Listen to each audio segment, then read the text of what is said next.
ไม่เจ้าวันนี้โรงทานมันเปิดบริการเลย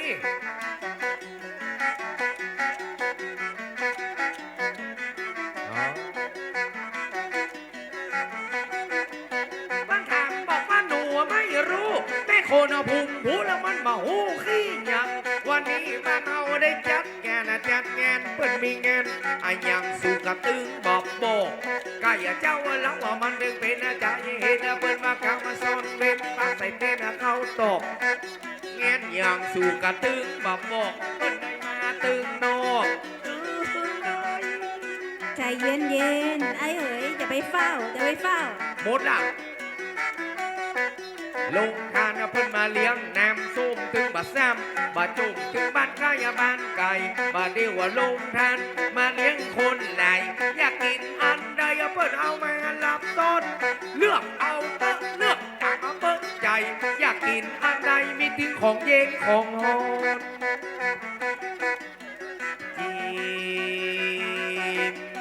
และน้องมีเตืองของเย็นเปิ้นเอาไว้ดับฮ้อนกะสูพี่สู่น้องแดดมันฮ้อนเหมือนกันค่าPMละมันก่อนนักแหมกอมเป็นฝุ่นเป็นควันหายใจปอบออก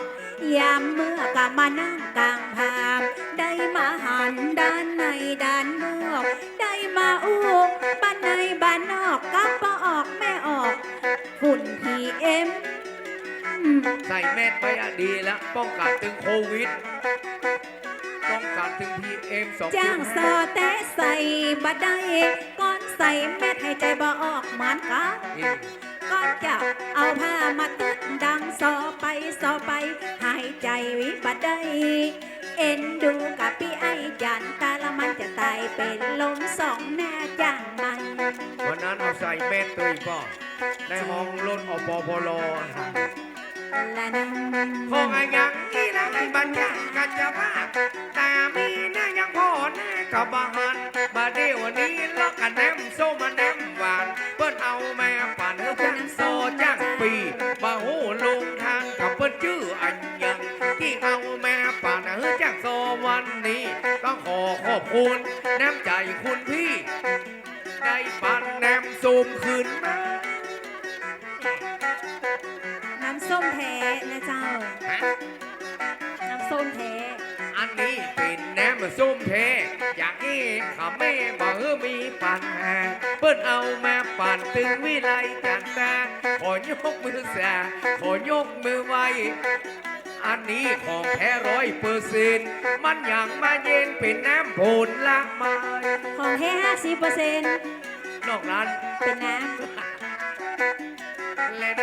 จะขอขอบคุณสำหรับโรงทานเปิ้นเอามาปั่นเลี้ยงกันจัดลายเลี้ยงตึงยิงเลี้ยงตึงใจโพดไปแผ่วแป๊บซี่แป๊บซ่าแฟนตาโคคาโคล่าเปิ้นก็เลี้ยงปลูกลุงปีนาเลี้ยงแผ่วแป๊บซี่แป๊บซ่ามีแผ่วน้ำเขียวน้ำแดงเนี่ยเวลาเพื่อนเลี้ยงจะไปกินนะก็ได้น้ำตาลจะขึ้นอันนี้บอกตัวเก่ากันมีแผ่วก๋วยเตี๋ยวฮอนเลี้ยงพี่เลี้ยงน้องตึงบะมีปัญหาไอติมและเปิ้นก็ยังยกมาเลี้ยงเอาศรัทธาเหนือไตยามเมื่อมีกินมีทานขอศรัทธาวงวานได้บุญห่วมไว้จิมและนำที่มันงานวันนี้เพิ่นจะได้งานใหญ่เอาแอนแนไปมากินหัวมาตั้งแหมพอเอาเตอวันนี้มีโรงทานเข้าป่าอาหารเพื่อเลี้ยงกันเต็มที่มีถึงลูกจีนมีถึงก๋วยเตี๋ยวปัจจัยเลี้ยงคนเดียวเมื่อมีงานวันนี้น้ำส้มน้ำหวานละแป๊บซ่าแป๊บซี่กินกันเต็มที่เต็มตาขออย่างเดียวได้ไหมเด้อห้ามห่อปิกบ้านห่อไปแล้วเปิ้นเอาลงทานมาเลี้ยงพี่เลี้ยงน้องตึงบัดได้เดือดร้อนเรื่องข้าวป่าอาหารบุญกันได้เข้ามากินมาทานข้าวป่าอาหารเปิ้นเอามารับต้นบุญกันได้ซอยกระเต็มอันนี้เปิ้นเลี้ยงพี่เลี้ยงน้องตั้งปุ้นก็มีเนื้อไอเนื้อไอยังอ่ะโรงทานนะคะเจ้า และน้องอ่ะ เปิ้นเอามาเลี้ยงพี่เลี้ยงน้องอุ่นฮอนเย็นก็มีกินเปิ้นก็ยังเลี้ยงแผ่วไอติม โอ้ เพื่อได้จิ้มได้กินได้ดื่ม อืม ขอบพระคุณน้ำจิตน้ำใจขอนักศรัทธาตึงซาบซึ้งเลี้ยงเพลวของกินน้ำดื่มขอให้ทุกท่านปันรำปันรวย จะได้เด้แม่แต่หูอีเอาอีพ่อไม่เอวโดยจึงดีอ่ะลงทางนักขันหา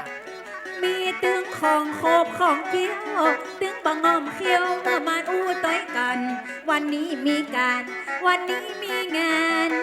เรียนเจิญสถาแก่เฮาอายังมาม้วนอกม้วนใจของกินของสารเปิ้นก่อนนั่งแต่เรา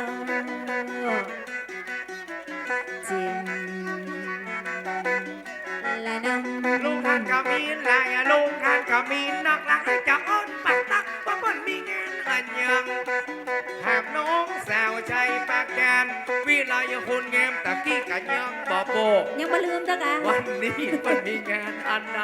เปิ้นแม่กันมุดถึงวันตกวันออก จ้ะ ก็น้องก็วิไลนะสู้เข่าว่าพ่อบอกวันนี้เปิ้นมีงานอันใด อุตส่าห์อู้ไปตังอื่นแล้วนะ ยังมาลืมแล้วนะ มีงานเป๊กตุ๊กก็มีงานบวชพระน้องจักบอกเพื่อหายสงสัย จะอาศั ว่าย วันนี้ละเปิ้นมีงานอันใด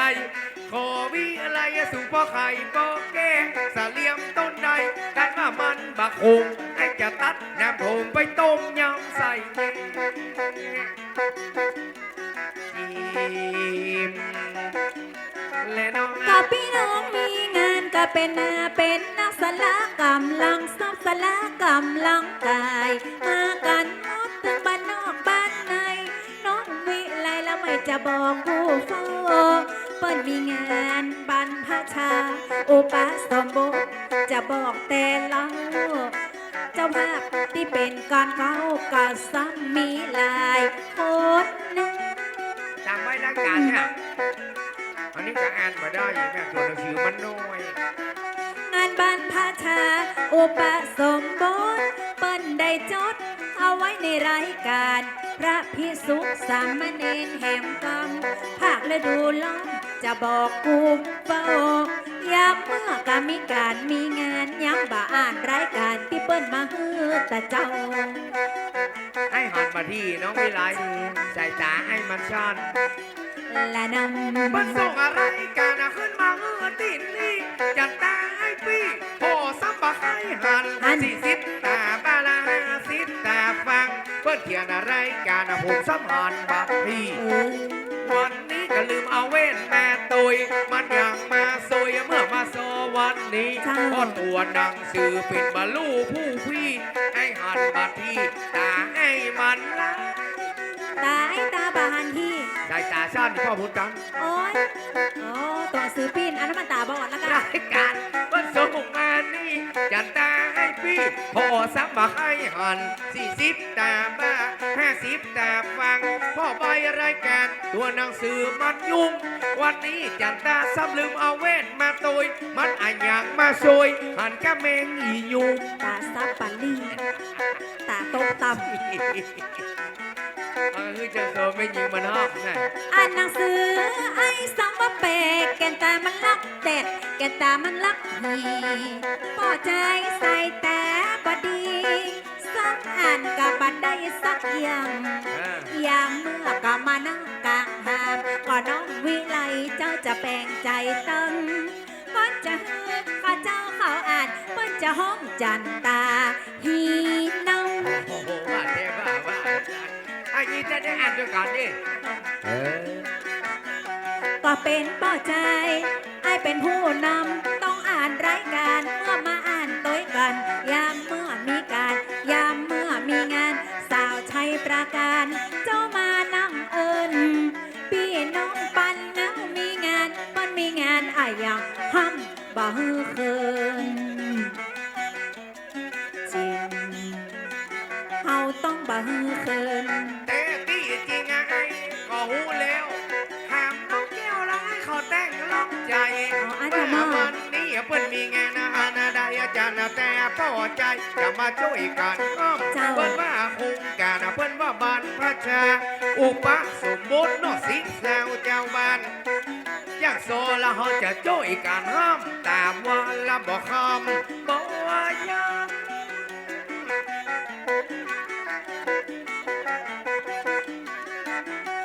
มีอย่างอะไรจะว่าไปจูบมดอุปสมบทก็หูเหมือนกันบรรพชาอันนี้ถือเป็นโครงการอย่าบอกคือฟังเมื่อมารับตนอุปสมบทและบรรพชาบ่ฮือเสียเวลาในภาคฤดูร้อนโอนแต่เดิมประเด็นนี้นะ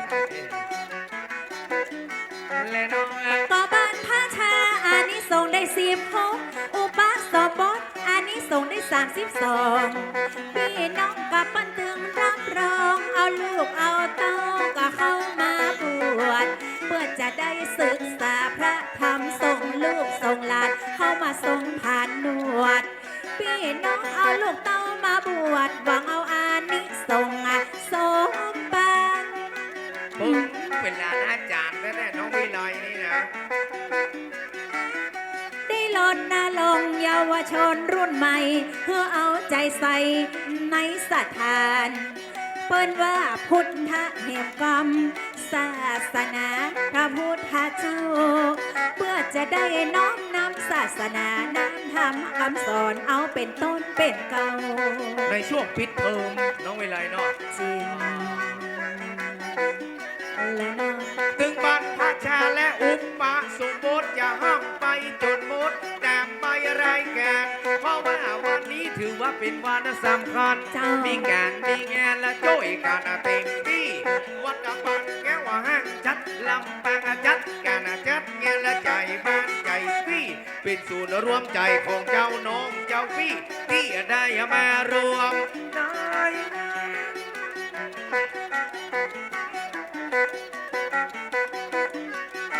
มีถึงบรรพชาและอุปสมบทจะบอกโจนมดตามที่ให้มาหันอันนี้แล้วล่อคือเป็นงานสำคัญ เจ้า ร่วมโดยการตรงโรงเรียนบ้านหมอก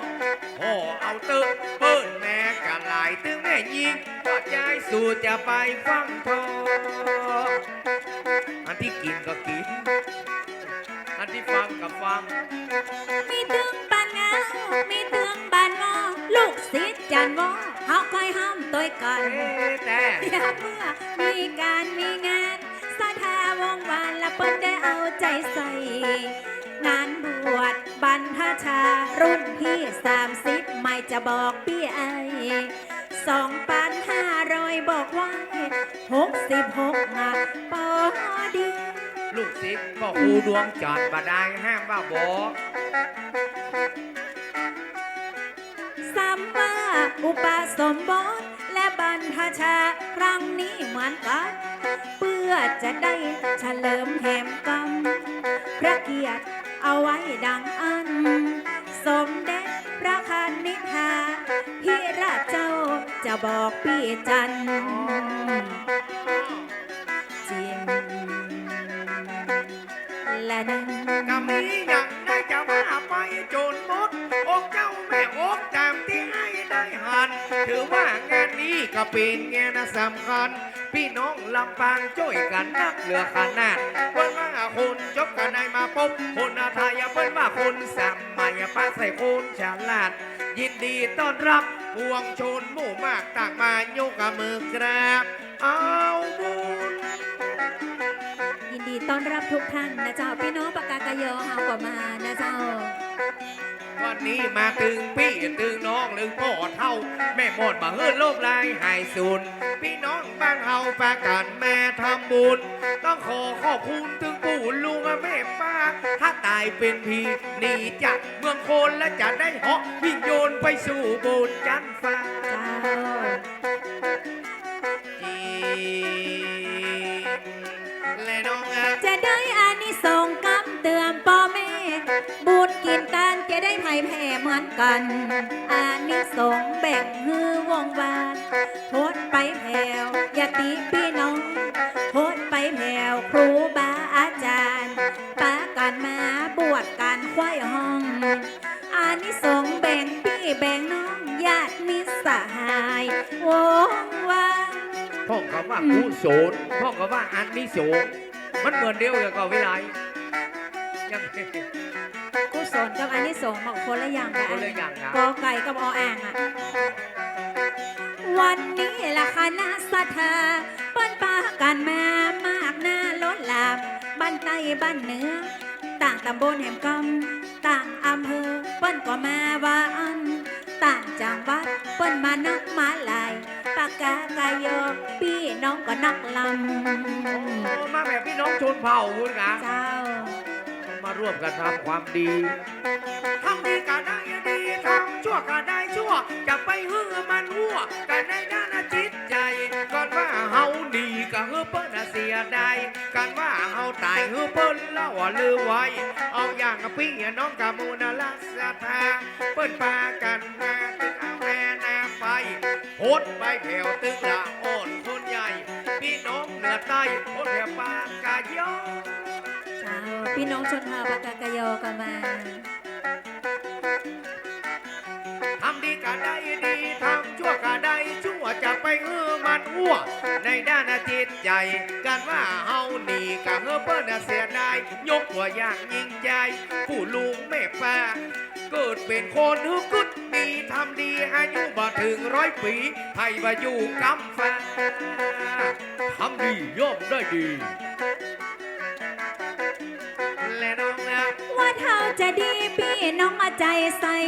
ว่าเท่าจะใหญ่เพราะศรัทธาเลื่อมใสเปิ้นมีความเป็นห่วงเป็นใย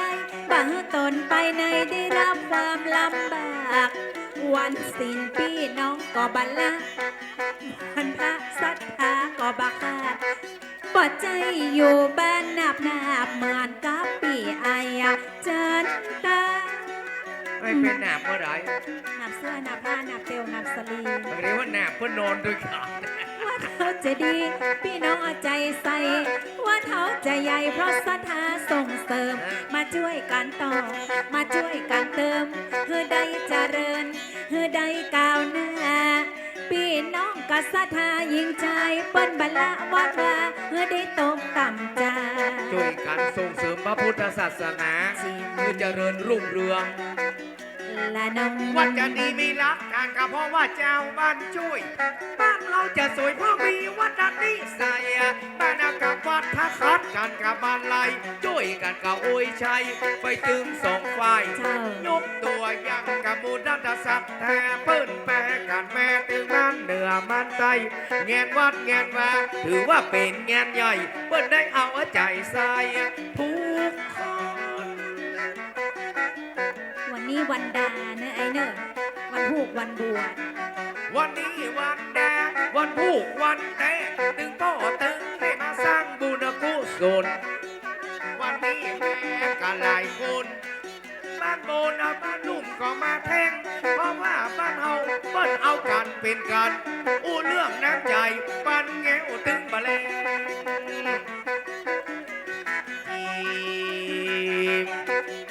และน้องอ่ะ ปั้นตึงมาอยากตัดคอตีหนึ่งมันยังบาดเต้าหาปฏิสังขรณ์ปั้นตึงว่าอยากตัดคอตีสองบาดเต้าเฮาถอนเจ้าข้ามานะ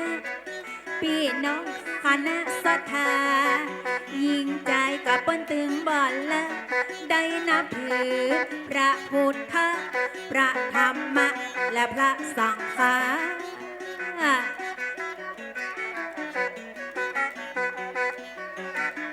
เปิ้นตึงว่าอยากตัดคอตีหนึ่งมันยังบาดเต้าเฮาปฏิสังขรณ์เปิ้นตึงว่าอยากตัดคอตีสองบาดเต้าเฮาถอนมานะเกิดสร้างคณะศรัทธาพี่น้องยิ่งใจเหมือนเขาเปิ้งบุญนะป่าเปิ้งบุญนะ อาสะปึ้งปังอาศัยเนาะ และนั้น เมื่อจะเป็นคนมันทำดีเอาไว้วันว่าทำให้มันถึงมาเป็นศักดิ์ศรียกตัวอย่างก็เป็นโอกาสดีไม่แห้งสาวดีเปิ้นก็ได้มาร่วม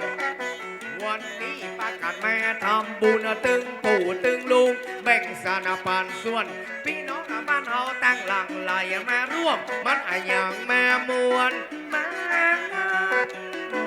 วันนี้มานักแต่อีนะไอ้วันพูดซ้ำจะนักละนี่เนอะ งานบอลพระชาภาคฤดูร้อนพ่อเท่าแม่โมนนี่เปิ้นเอากันเป็นกันอย่าเมื่อปันแง้วแล้วมีการมีงานเปิ้นมารวมพลังถึง10 ชาวเจ้าบ้านพ่อเอาเติมาร่วมทำความดีมันถึงสมศักดิ์ศรีกับเอาแอาณาจักร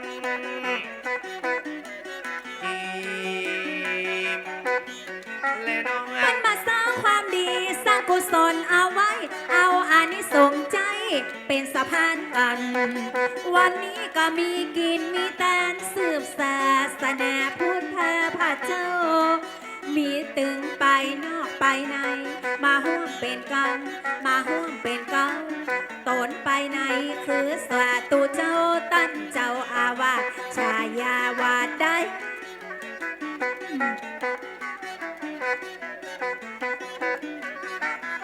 เจ้าไม่จะถามจันตาไอ้เบาตัวผู้เฝ้าไอ้เจ้าจะเข้าใจตนไปในเจ้าอาวาสชื่อใดชายาว่าใดลองบอกเฮอเจ้ายามเมื่อกำมานั่งกลางผาเจ้ายังบ่หูไปเจ้ายังบ่หูเก่า ตะกี้ยังมาไปถามเพื่อนน้องเวลาเล โอ้ ย เจ้าก็ถามไอ้เนี่ยค่ะไอ้เป็นผู้นำลง พระครูชื่อว่าปาริยัติพัฒนากิจนะคะจะเล่าใครแจก อ๋อ ในฐานะเจ้าแอวว่าสาอยู่ในวัดในว่าตำแหน่งเจ้าแอวว่า เจ้า อันนี้เลวโลกเป็นอตุนาไปในศรัทธาเลื่อมใสเพราะว่าจิตใจแสงแอบ เจ้า ในฐานะเพื่อนเป็นเจ้าแอวว่าโหยกกับมือกราบวันตา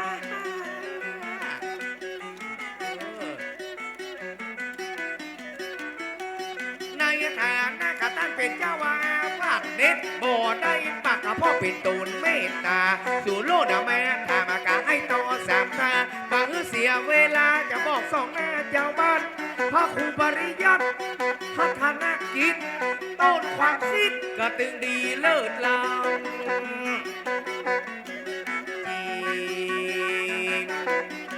และน้องงาม พระครูปริยัติพัฒนากิจตนบ้านพาชิตศักดิ์สิทธิ์นักหนา เจ้าอาวาสวัดปานเงานังกา เจ้าคณะอำเภอห้างชัด น้องวิไลได้มาห่วมงาน 10 นิ้วขอยอสานคำนับ เจ้าคณะอำเภอห้างชัด จะขอน้อมไว้วันตา ไวยสาเด้อท่านพระครูปริยัติพัฒนากิจเจ้าอาวาสวัดปันเงา ตนไปในลูกศิษย์พระพุทธโธจะขอโยโสกะเอาไว้นักหนาตนสารณะตนมักคาเป็นคนจริงบ่มีมนทินนอไอ ซึ่งว่าก็เป็นผู้นำตนไปในนาเลื่อมใสปีไทย จิมและนัง งานในฐานะกตันเป็นเจ้าอาวาสขอยกมือกราบและยกมือไหว้แสเจ้าคณะอำเภอห้างชนะนั้นแกเป็นตูนเมตตาเป็นตูนปาสืดเป็นที่ละเบิ้งป้าอาศัยผู้เรื่องน้ำใจต้านกันดีเลิศตนดีองค์ดีอันนี้เป็นตูนปาสืดเป็นบอกเกิดแห่งความสามัคคีไว้สาเด้อพระครูปริยัติพัฒนากิจเป็นต้นความคิดกติสูงศักดิ์ศรีผู้นำไปได้เป็นตูนดีองค์ดีสภาบ้านเฮาให้เขาอวดก่ออ้างด้านเป็นล่มโพด้านเป็นล่มใสเป็นที่เพิ่งตั้งใจของแอลแอนะจ๊ะจีมและน้องงาม ตั้นเป็นร่มใสตั้นเป็นร่มโพยกมือโยโสกายเก้าเกสี ซึ่งเป็นกะตนดีองค์ดีบารมีของตั้นก็แผ่กว้าง ลูกศิษย์ลูกหาก็มีหลายตึงยิงตึงใจไกลไก่นักล้ำแล้วใครแทบไปนอกว่าไอ้